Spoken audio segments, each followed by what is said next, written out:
तर नमस्कार मंडळी, कसे आहात तुम्ही सगळे? तर स्वागत आहे तुमचं आमच्या गडिंग्लज नगरीमध्ये.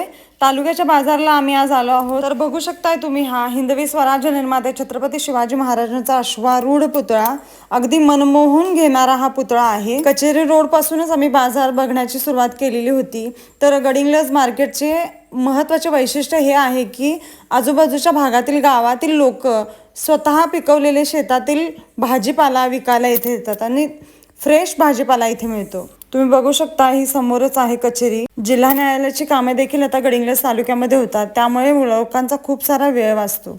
गडिंग्लज तालुक्याला हिरण्यकेशी नदी व्यापलेली आहे. तर बघू शकता आजूबाजूच्या गावामध्ये भाजीपाला उत्पादन केले जाते. तर गडिंग्लज हा कोल्हापूर जिल्ह्यातील 5व्या क्रमांकाचा श्रीमंत तालुका आहे. गडिंग्लज मध्ये फक्त भाजीपाल्याचाच व्यापार होत नाही, तर जनावरांचा बाजारही खूप मोठ्या प्रमाणात भरला जातो.